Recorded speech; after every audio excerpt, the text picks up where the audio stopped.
ऐसे भागवत महाग्रंथ को बारंबार वंदन। और आज इस श्रीमद् भागवत ज्ञान के सप्ताह के द्वितीय दिवस में पधारे हुए आप सभी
कि भागवत का महात्म क्या है, भागवत है क्या,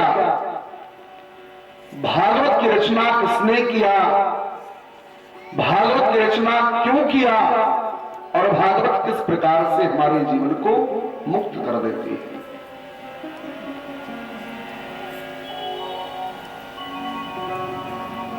बंधुओं, हम सबने कल जाना कि भागवत केवल जो हम लोग श्रवण कर रहे हैं केवल हमारी ही मुक्ति नहीं, भागवत की कथा श्रवण कर लेने मात्र से जिसके निमित्त जो आज हमारे बीच में नहीं है, अगर उनके भी निमित्त हम भागवत की कथा श्रवण करते हैं तो उनका भी उद्धार हो जाता। ये मानवा प्रकृतस्तु सर्वदा सदा दुराचारता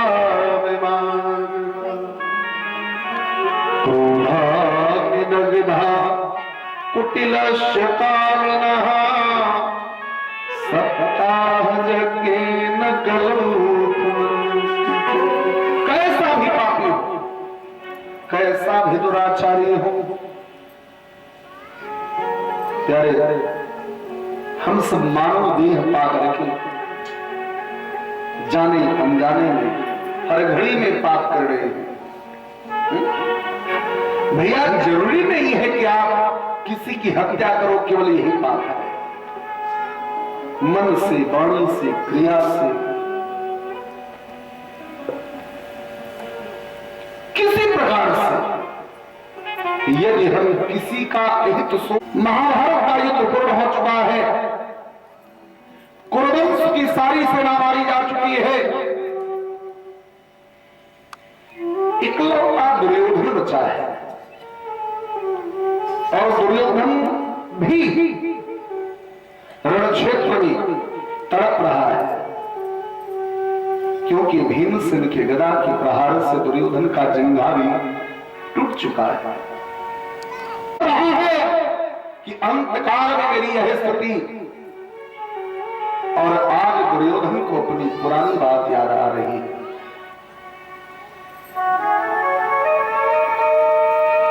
कि जब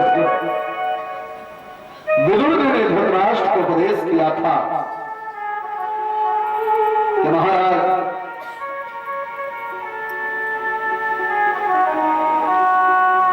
वह दृश्य मुझको दिखलाई पड़ रहा है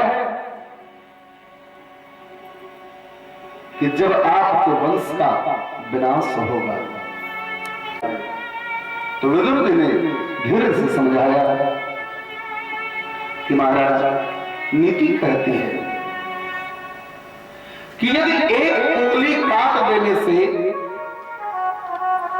पूरा हाथ बच जाए तो उंगली काट देना चाहिए। उंगली नहीं काटोगे तो पूरा हाथ कटेगा।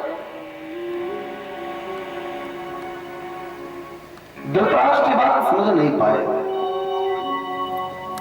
तो विदुर जी ने संकेत किया है कि महाराज आपके वंश में इकलौता दुर्योधन ही काफी है कि पूरे वंश का विनाश कर देगा, क्योंकि दुर्योधन की चाल ऐसी है, दुर्योधन का स्वभाव ऐसा है कि जिसके कारण आपके सारे वंश का सत्यानाश हो जाए। लेकिन ये सारी बात दुर्योधन एक दीवार की आंख से खड़े होकर के सुन रहा था कि विदुर जी हमको राज्य से बाहर करना चाह रहे हैं, समय आने दीजिए, मैं इनको खुद ही राज्य से बाहर कर दूंगा।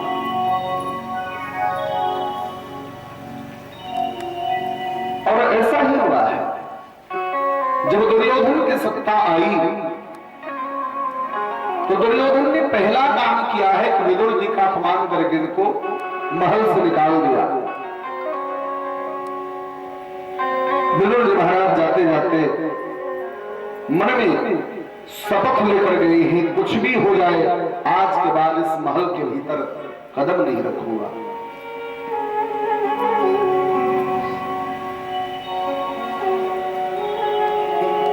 दुर्योधन तड़प रहा है कि अगर मैंने उसी वक्त में विदुर जी की बात मान ली होती तो आज हमारी यह स्थिति न होती कि मेरी आंखों के सामने मेरा सारा वंश उजड़ गया, कोई नहीं बचा। महाभारत के युद्ध में सारे कुरुवंशियों का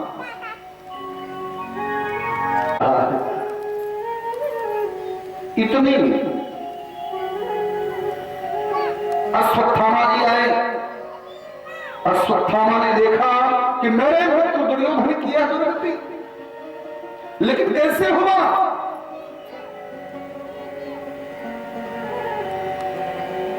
दुर्योधन ने कहा अश्वत्थामा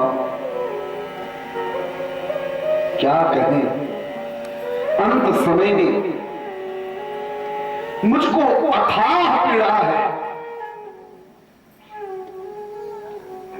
और पीड़ा भी किस बात की, दुख भी किस बात का? इस बात का नहीं कि केवल मेरा जंघा तोड़ दिया गया, दुख इस बात का है कि जिन 5 पांडवों ने मिलकर के मेरे इतनी बड़ी सेना का संहार कर दिया, उन 5 में से कोई एक भी न मरा। इस बात का दुख है। अगर उन 5 में से कोई एक भी मर गए होते तो मुझको दुख न हो। अश्वत्थामा ने पूछा कि मित्र तुम्हारी क्या इच्छा है? क्या तुम चाह रहे हो कि पांडव मर जाए? मित्र 5 न मरे तो ठीक, लेकिन 5 में से यदि कोई एक भी मेरी आंखों के सामने मरा पड़ा मिलेगा तो मरते हुए दुर्योधन की आत्मा शांत हो जाएगी।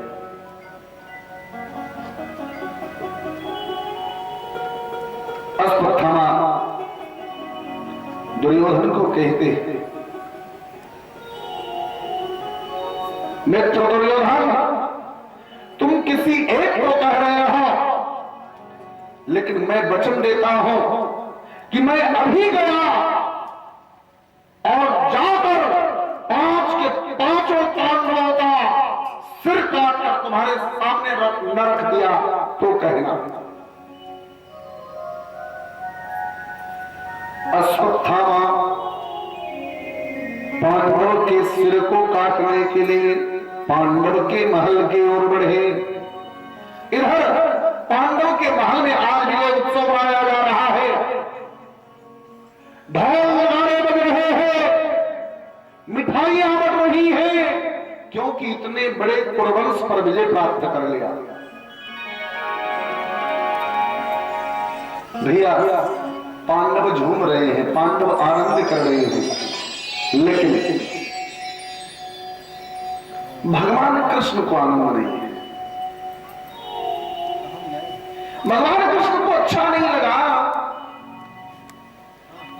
ना जाने कितनी माताओं की गोद पूरी हो गई, ना जाने कितनी बहनों के सिंदूर उजड़ गए, और एक तरफ विजय उत्सव मनाया जा रहा है। भगवान को अच्छा नहीं लग रहा है।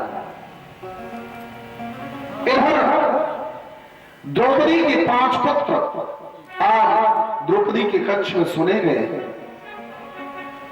मध्यरात्रि की वेला में अश्वत्थामा आया और द्रौपदी के कक्ष में जाकर देखा कि 5 के 5 सो रहे हैं। अश्वत्थामा ने सोचा कि ये पांडव ही हैं जो सोए हुए हैं, और सोते हुए द्रौपदी के 5 के 5 पुत्रों का गर्दन काट दिया, और काट करके लिया, लेकर के गया, दुर्योधन के सामने रख दिया। लोग तुम्हारी यही इच्छा थी ना कि मैं पांडवों का कटा हुआ शीश देखूं? लो, तुम्हारे सामने मैंने पांडवों का शीश रख दिया। दुर्योधन मन में भाव से भर गया कि अश्वत्थामा इतना बड़ा योद्धा था, तो अब तक मैंने इसका सहयोग क्यों न लिया। हाथ उस पात्र में ले गया कि देखिए कौन कौन मारा गया। सिर को हाथ से पकड़ते हैं तो बड़े मुलायम थे। दुर्योधन को विश्वास हुआ कि ये पांडव के सिर नहीं हो सकते। दुर्योधन को देख रहा कि वो पांडव के शीश नहीं थे, बल्कि द्रौपदी के 5 पुत्रों के शीश थे। मरते हुए दुर्योधन को दया आ गई। दुर्योधन ने कहा, अश्वत्थामा तुमने तो अनर्थ कर दिया। इन बच्चों ने मेरा क्या बिगाड़ा था कि जो तुमने इनको मार दिया? अगर मारना ही था तो पांडवों को मारे होते। इन बच्चों ने मेरा क्या बिगाड़ा जो अनायास ही तुमने इनको मार दिया? अश्वत्थामा दुर्योधन को कहते हैं, मित्र, और सोते सोते मैंने रात्रि के अंधेरे में इनको काट दिया। दुर्योधन अश्वत्थामा को ही खड़ी करके सुनाए, आपने बहुत अनुचित कर्म किया है कि किसी को सोते हुए मारना। मैं पांडव नहीं कि जो अनायास इतनी बड़ी सेना का संहार कर दें। इधर पूरी रात्रि भर उत्सव मनाया गया। सुबह हुआ, सूर्य उदय हो गया, लेकिन अभी तक आज द्रौपदी के लाल उठकर नहीं आए। अब मेरे बच्चे आ रहे होंगे, लेकिन अभी तक उठकर नहीं आए, तो द्रौपदी के मन में संशय हुआ कि आज बात क्या है, मेरे बच्चे अभी तक जग करके आए नहीं।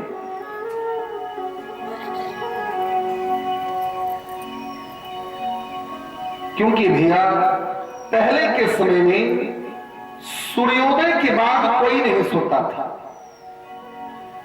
सूर्योदय के बाद केवल 2 ही लोग सोते हैं, या तो रोगी और या तो भोगी, और बाकी लोग तो सूर्य उदय होने से पहले ही लग जाते हैं। आज द्रौपदी के पांचों लाल जगकर नहीं आए तो द्रौपदी को चिंता हुई कि बात क्या है, मेरे बच्चे भी तक उठ करके आए नहीं। द्रौपदी जाती है अपने कक्ष में और आवाज देती है, लेकिन भैया द्रौपदी को नहीं पता है कि मेरे बच्चे हमेशा हमेशा के लिए सो गए, अब वो कभी नहीं जगेंगे, ये द्रौपदी को पता नहीं।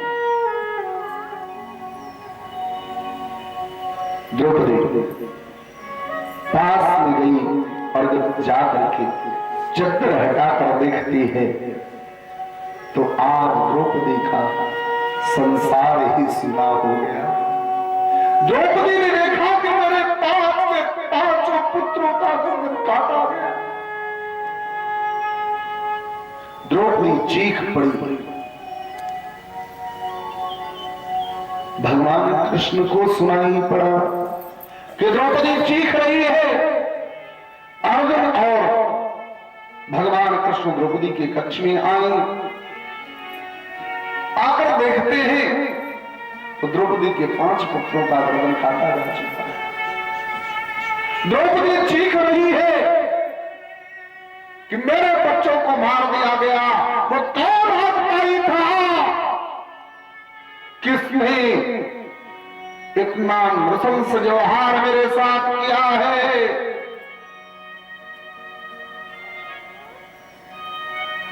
भगवान द्रौपदी को समझाते हैं, अरे बहन तू रास मत हो,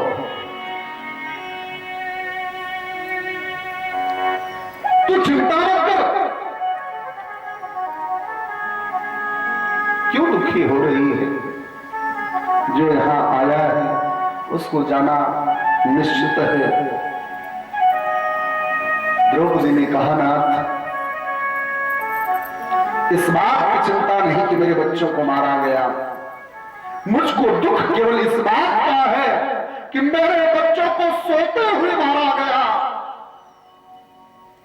एक बार केवल मेरे बच्चों को जगा को दिया होता भाई, जग कर कम से कम मरने से पहले आपका नाम ले लिए होते, फिर मार देते तो मुझको चिंता नहीं थी। लेकिन मैं शपथ लेती हूं कि जब तक अपने पुत्र के हत्यारों का कटा हुआ शीश नहीं देख लेती, तब तक मैं जल का एक बूंद भी अपने भीतर नहीं लूंगी। अपने केस को खोल दिया।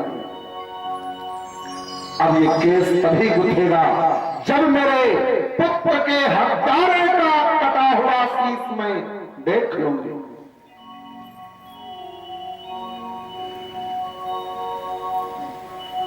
अर्जुन द्रौपदी को वचन देते हैं, तो चिंता मत कर, मैं अभी गया और अभी का ही जाकर की मैं तुम्हारे पुत्र के हत्यारे को पकड़कर यहां तुम्हारे सामने आ गया। भगवान समझ गए। देखिए भैया, भगवान ने बड़ी सुंदर लीला करी है। आप द्रौपदी को रोते देख करके भगवान को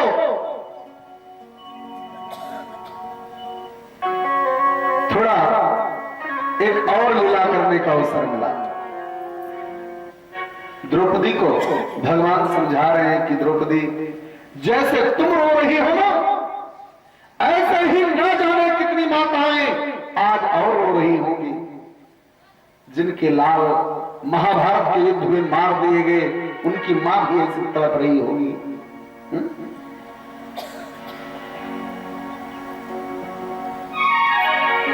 अर्जुन अपने पुत्र के हत्यारे को पकड़ने के लिए चलना चाहे, लेकिन भगवान कृष्ण अर्जुन को रोक देते हैं। अर्जुन अकेला नहीं, मैं भी साथ में चलूंगा। और भगवान स्वयं रथ के सारथी बने, रथ लेकर के चल पड़े अश्वत्थामा को पकड़ने के लिए। अश्वत्थामा भागा जा रहा है, लेकिन भगवान रथ को तीव्र गति से बढ़ा करके अश्वत्थामा के पास तक पहुंचे। अश्वत्थामा को अर्जुन वही मारना चाहे, लेकिन भगवान ने रोक दिया, यहां मत मारो, क्योंकि भगवान को पता है कि ये अमर है, ऐसे नहीं मरेगा। और अगर ये यहां मारना चाहेंगे तो आज हमको नियम बदलना पड़ जाएगा। इसके लिए भगवान अर्जुन को रोकते हैं, यहां नहीं, लेकर के चलो द्वार द्रौपदी के सामने और वहां पर मारो। अर्जुन अश्वत्थामा के केस को पकड़कर घसीटते हुए लेकर के आते हैं और द्रौपदी के सामने धक्का देकर गिरा देते। देख द्रौपदी, यही है तेरे पुत्र का हत्यारा। द्रौपदी ने देखा कि ये तो मेरे गुरुपुत्र है, इन्होंने मेरे साथ इतना गंदा व्यवहार किया।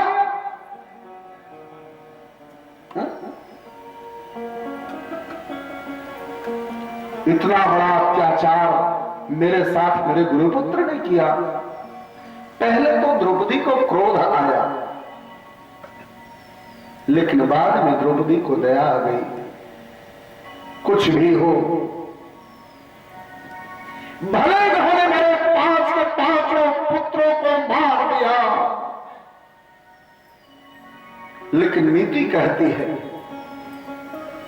गुरुपुत्र का सम्मान करना चाहिए।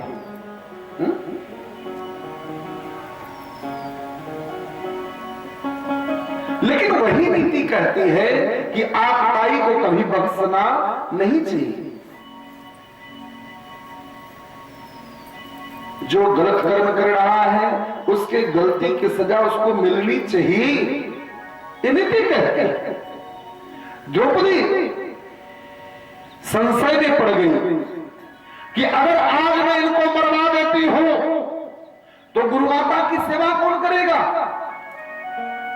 क्योंकि महाभारत के युद्ध में द्रोणाचार्य जी को मार दिया गया है। और अगर उनके पुत्र अश्वत्थामा को भी मैं मरवा दूंगी तो गुरुमाता की सेवा कौन करेगा। द्रौपदी को दया आई। द्रौपदी अर्जुन से कहते हैं कि नाथ, इनको मारिए, लेकिन सिर काटकर नहीं, शिखा काटकर मारिए, क्योंकि अश्वत्थामा जी ब्राह्मण है और ब्राह्मण की यदि शिखा काट दी जाए तो ब्राह्मण मरे के समान है।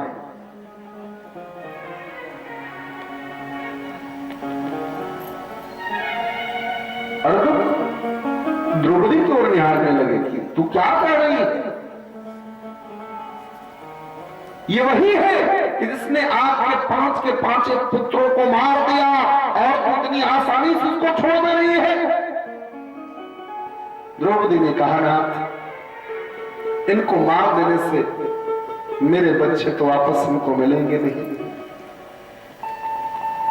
क्या फायदा मार देने से, छोड़ो, लेकिन इनको इनके किए का पश्चाताप होना चाहिए, इनकी शिखा काट दी जाए। अर्जुन अश्वत्थामा की शिखा को काट देते हैं। शिखा काट करके अश्वत्थामा का अपमान किए। भैया, शिखा ब्राह्मण का मूल शस्त्र है। अब तो बहुत सारे ब्राह्मण लोग भी शिखा नहीं रखते हैं, लोगों को शर्म आती है। वैसे तो शिखा हर व्यक्ति को रखना चाहिए। जो इस धरती पर है हर व्यक्ति को शिखा रखना चाहिए, लेकिन यदि ब्राह्मण न रखे तो दोष दाई है। जब अश्वत्थामा के शिखा को काट करके अपमानित किया, अश्वत्थामा मन में संकल्प लेते हैं कि अर्जुन, जैसे तूने मेरा अपमान किया है तो मैं भी शपथ लेता हूं कि तुम्हारे वंश का सत्यानाश कर दूंगा, तुम्हारे वंश का ही से तुम्हारा भी वंश खत्म हो जाएगा। और भैया खुद विचार करिए कि अगर कुरुवंश का सत्यानाश हुआ तो पांडव के वंशज कहां है? अगर कुरुवंश का सत्यानाश हुआ तो पांडव भी तो चले गए।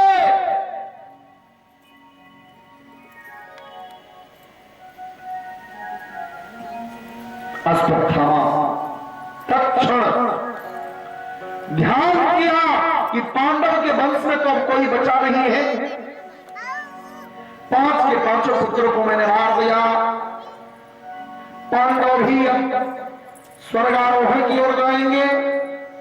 अब बचा कोई नहीं है। लेकिन ध्यान किया तो देखा कि अभिमन्यु की पत्नी उत्तरा अभी गर्भ से है। उत्तरा के गर्भ में ही एक बालक पल रहा है। तो अश्वत्थामा महाराज ने विचार किए कि अगर उस बालक को भी मार दिया जाए तो पांडव समूल नष्ट हो जाएंगे।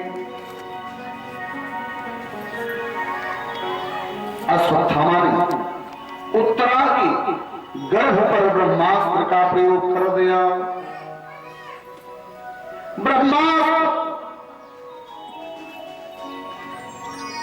उत्तरा के गर्भ को नष्ट करना चाहा और जैसे ही ब्रह्मास्त्र का प्रभाव उत्तरा के गर्भ पर हुआ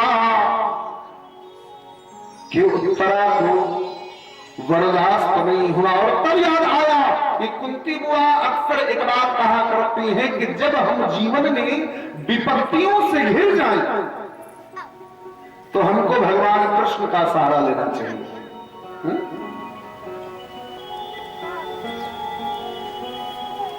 और भैया जो मेरे ठाकुर की शरण में आ जाते हैं विपत्ति उनसे कोसों दूर हो जाती है। आज उत्तरा घबराई और भगवान अभी हस्तिनापुर में ही है।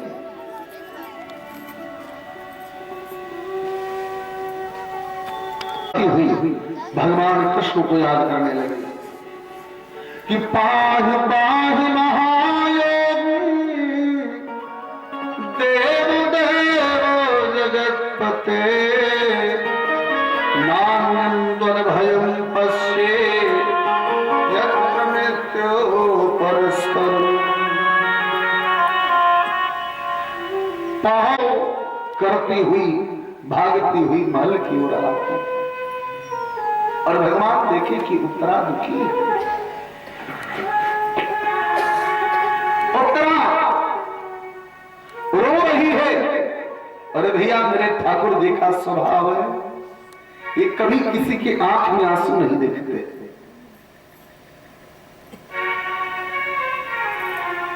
आज उत्तरा को दुखी देख करके भगवान भी भाव से भर गए। बात क्या है? उत्तरा ने सब कुछ कह सुनाया कि नाम भयं पश्ये यत्र मृत्युः परस्परम्। सामने मृत्यु दिखाई पड़ रहा है। उस समय इंसान को किसी और की याद नहीं आती। तब हम सब ठाकुर जी के शरण जाते हैं। भगवान सब समझ गए कि अश्वत्थामा की कुचाल से उत्तरा के गर्भ को भी नष्ट करना।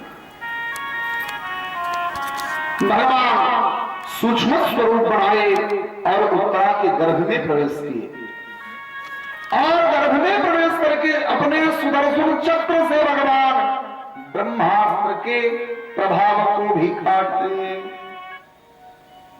ब्रह्मास्त्र को मिटा दिए।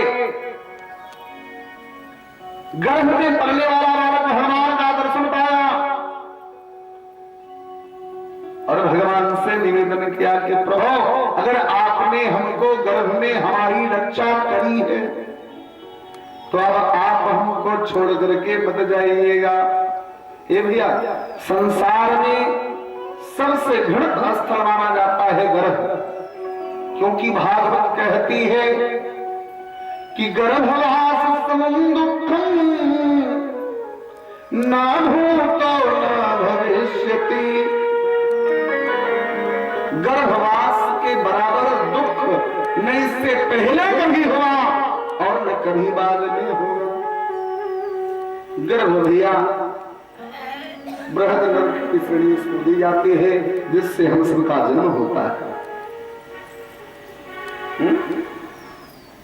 आज भगवान गर्भ के भीतर भी प्रवेश करते हैं अपने भक्त के रक्षा के लिए। बालक भगवान की स्तुति करता है कि नाथ वादा करिए कि जब मैं गर्भ के बाहर निकलूंगा तब भी आप हमको अपने स्वरूप का दर्शन देंगे। भगवान हंसने लगे, अरे भैया मैं तो दुनिया में हर किसी को दर्शन देता हूं, लेकिन ये दुनिया वाले लोग मुझको पहचानते ही नहीं। क्यों? क्योंकि दुनिया वाले लोग सोचते हैं कि भगवान शंख चक्र गदा पद्म लेकर के आएंगे, वही भगवान होंगे। हम लोग यही जानते हैं ना कि ऐसे ही भगवान रहते हैं। अगर आज भगवान हमारे सामने आ भी जाए तो हम लोग मानने के लिए तैयार नहीं है कि भगवान है ना? आज का भक्त भगवान को नहीं मानता है। हर व्यक्ति ये सोच बैठे हैं कि भगवान वही है जो शंख चक्र गदा पद्म लेकर के विचरण करते हैं। हे भैया भगवान केवल वही नहीं है, बड़े प्रेम से मिलना सबसे दुनिया में इंसान रे, ना जाने किस भेष में बाबा मिल जाए भगवान रे, ना जाने कब कृष्ण मुरारी बन करके आ जाए भिखारी, कहीं लौट ना जाए प्यारे बिना लिए कुछ दान रे, ना जाने किस भेष में बाबा मिल जाए भगवान। कोई भरोसा नहीं भैया कब किस गली में हमको अपना दीदार करा दे, कोई भरोसा नहीं। ये भैया इस कलिकाल में नर ही नारायण है। हर एक इंसान में उस गोविंद का ही दर्शन करो प्यारे, न जाने कौन सा स्वरूप मेरे प्रभु का वास्तविक स्वरूप हो।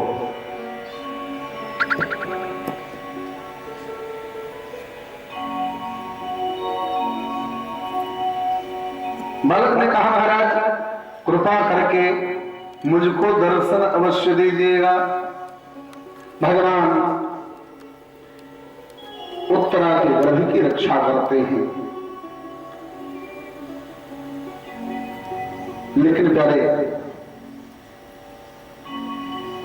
आगे चल करके यही बालक जिसको गर्भ के भीतर भगवान अपने स्वरूप का दर्शन दिए हैं, यही बालक प्रभावी बालक होगा। इधर भगवान हस्तिनापुर से लौटकर पुनः द्वारिका चलने को तैयार हुए। द्वारिका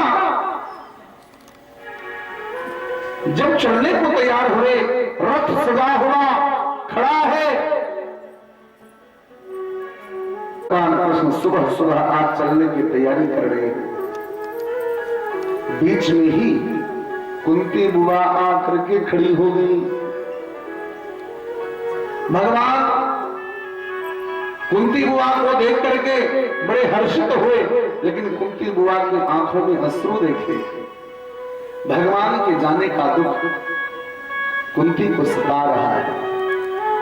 भैया इतने दिन से भगवान आए हैं और आप जा रहे हैं, तो जाने का गम कुंती को विशेष है। कुंती बुआ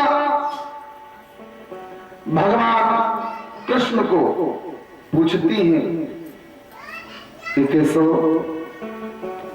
आज आप जा रहे हो हम सबको छोड़ करके? भगवान कृष्ण कुंती बुआ को कहते हैं, हाँ अब जाने का वक्त आ गया है।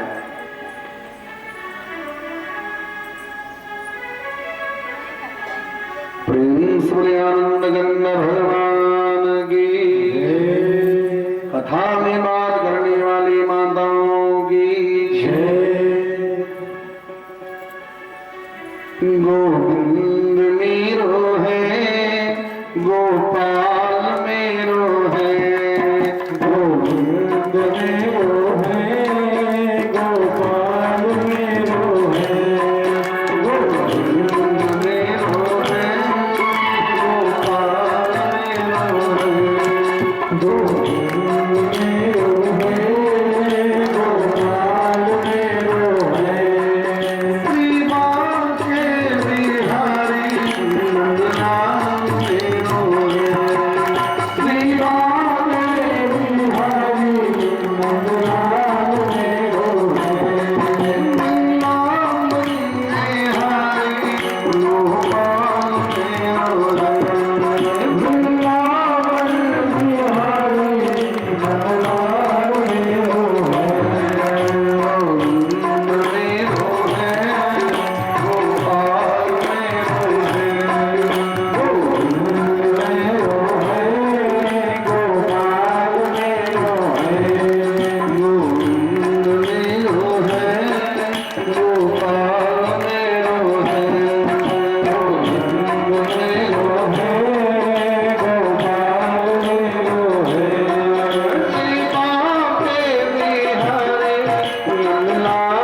भैया सबसे निवेदन करना है कि आप लोग अगर एक बार निष्ठा करते हो,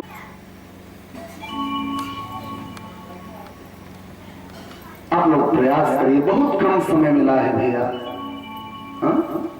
और वैसे भी आज कुछ शायद टेक्निकल गड़बड़ी हो जाता है, कि कोई बहुत बड़ी बात नहीं है, कभी भी कहीं भी हो सकता है, उस पर आप लोग ध्यान मत दीजिए, हम लोग भगवान की कथा पर ध्यान दें। भैया भगवान की कथा अनुराग से, राग पर मत जाइए,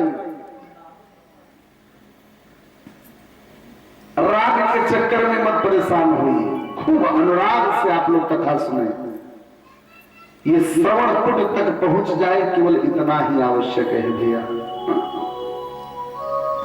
हो सकता है कल सुधर ही जाए। प्रेमी सुनानंद भगवान की जय, सच्चिदानंद भगवान की जय। कुंती बुआ भगवान के सामने आकर के खड़ी हो गई और आज कन्हैया से कहती हैं कि कन्हैया अब तो जा रहे हो ना? हाँ बुआ, अब तो जाने का वक्त हो गया।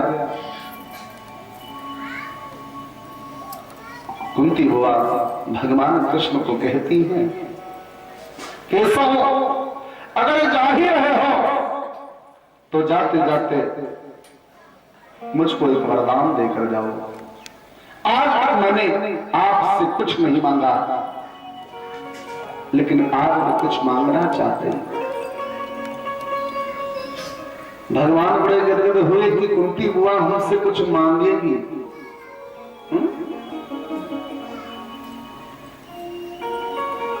पहले बाप की दोगे कि नहीं? भगवान वचन दिए बुआ, आज तक मैंने किसी को ना बोला ही नहीं है, तो भला मैं आपको कैसे ना कर सकता? कुंती बुआ भगवान कृष्ण को बड़ी अद्भुत याचना करते हैं कि विपदा संतु मां वस्वतो विश्वतत्रो जगद्गुरो, विपदा संतु मां वस्वतो। हे प्रभु, हे जगत नियंता जगन्नाथ, मुझको विपत्ति का वरदान दो, और ऐसी ऐसी विपत्ति नहीं कि आज विपत्ति दिए कल विपत्ति हट जाए। विपदः सन्तु नः शश्वत्,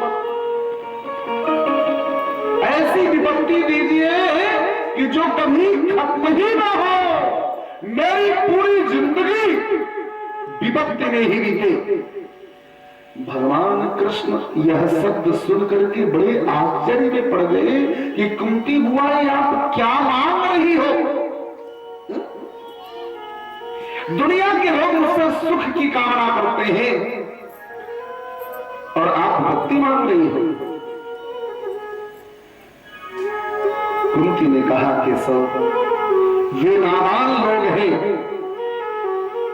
जो सुख की कामना करते हैं, और भैया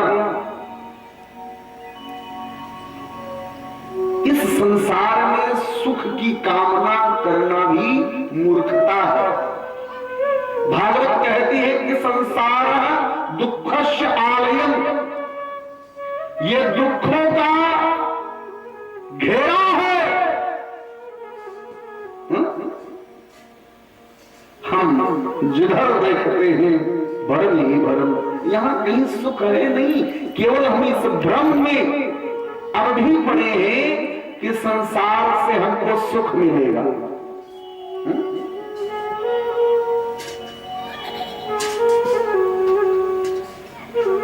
संसार है दुखस्य आलयम। आप देखो, आप हंसते हो 2 मिनट, 5 मिनट, 10 मिनट, आप 2 घंटा नहीं हंस पाते हो? क्योंकि संसार का स्वभाव है रोना।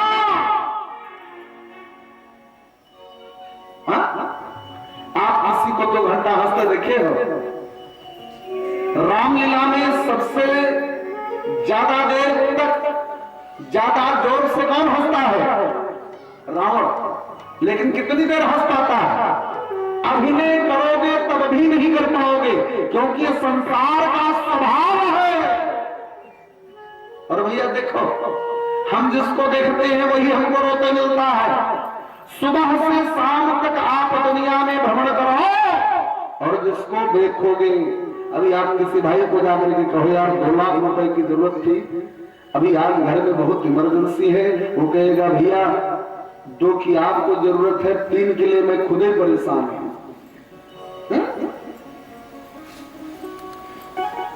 हर व्यक्ति, किसी को पूछो कि आपको कोई चिंता तो नहीं है? आप थोड़ा सुखी हो इस दुनिया में? भैया किसी को जाकर के पूछ करके आओ, दुनिया में कोई सुखी नहीं। क्योंकि भैया संसार का स्वभाव सुखी होना नहीं है, दुखी होना। यह संसार विपत्ति का घेरा है। जैसे जल का स्वभाव है शीतल रहना, ठंडा रहना। सबको पता है ना? पानी कैसा होता है? ठंडा। उसको पतीले में रख करके चूल्हे पर चढ़ा दो, चाहे जितनी देर तक खाओ, पतीले को उतार करके जमीन पर रख दोगे, थोड़ी देर बाद गर्म करने के लिए प्रयत्न करना पड़ता है, लेकिन ठंडा करने के लिए कोई प्रयत्न क्यों? क्योंकि उसका स्वभाव है। तो संसार का स्वभाव है विपत्ति में जीना। और भैया हम सबको आदत डालनी चाहिए। मैं तो सबको निवेदन करता हूं कि भैया आप प्रयास करते रहो। अगर ठाकुर जी ने जन्म से ही सुख दे दिया है तो इस गफलत में मत रहना।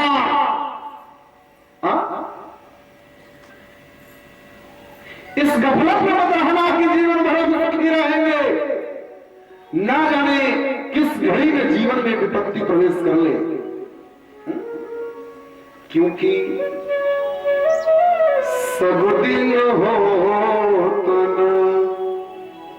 एक समान,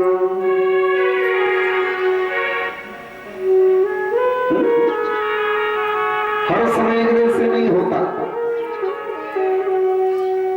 एक दिन राजा हरिश्चंद्र जी कंचन भरे खजाना,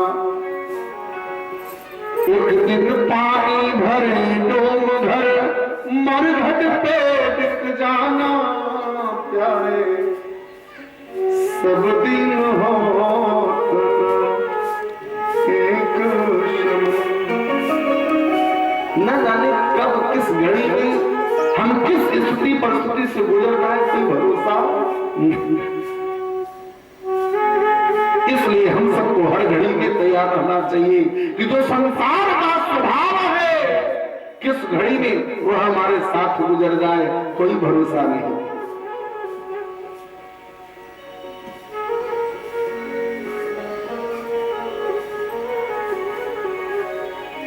कुंती ने कहा केशव मुझको विपत्ति दीजिए, और ऐसी विपत्ति दीजिए कि जो कभी खत्म ही ना हो। भगवान कृष्ण कहने लगे बुआ क्या मांग रही हो? आज तक मैंने किसी को विपत्ति नहीं दिया, तो मैं भला तुमको कैसे दे सकता हूं? कुंती बुआ ने कहा केशव मैंने अनुभव किया है, मैंने देखा है कि जब जब हम विपत्ति में पड़े हैं तब तक आप मेरे सामने खड़े मिले हो, और जब जब हम सुखी हो गए तब तब हमको छोड़कर चले गए। मैं भूली नहीं कि जब पांडवों को लाक्षागृह में जलाया गया तो कौन मेरे सामने आया? केवल आप। इतने बड़े महाभारत के युद्ध में मेरा साथ देने वाला कोई नहीं था, इकलौते आप खड़े रहे। उत्तरा के गर्भ पर ब्रह्मास्त्र का प्रभाव पड़ा, किसने रक्षा करी? तो केशव हमने तो अपनी आंखों से देखा कि जब जब हम पर विपत्ति पड़ी तब तब आप मेरे सामने खड़े मिले। और आज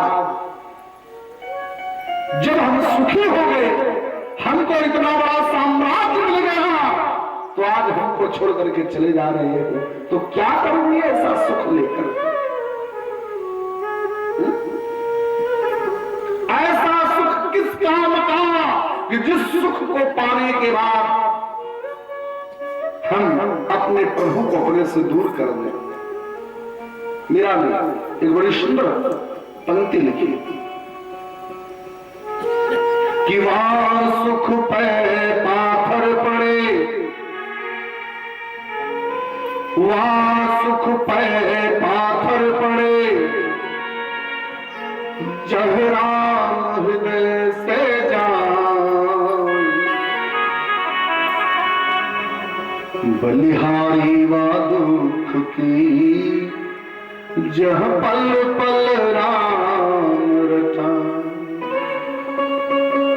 ऐसा सुख भी भला किस काम का कि जिस सुख को पाने के बाद हम अपने प्रभु का विस्मरण कर दें। और आज देखिए दुनिया की यही हालात है, जब लोग विपत्ति में पड़ते हैं ना, तो भगवान को बड़े ध्यान से स्मरण करते हैं, बड़े प्रेम से। ठाकुर सारे दरवाजे बंद हो गए,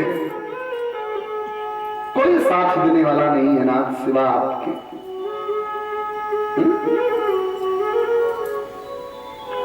तब हमको केवल एक बार लगता है, केवल प्रभु की शरणागति।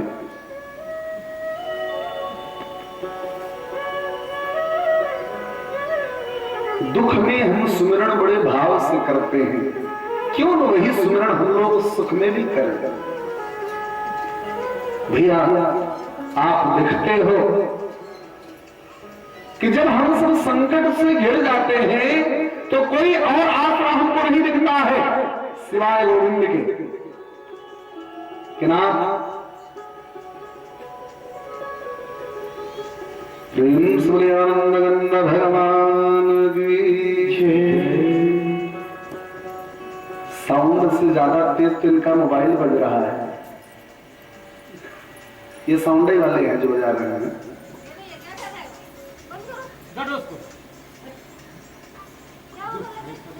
प्रेम सूर्यानंद गंध भगवान की, सच्चिदानंद भगवान की। मेरे सिर पर दोनों हाथ रखो राधा रानी, मुझे चरण कमल के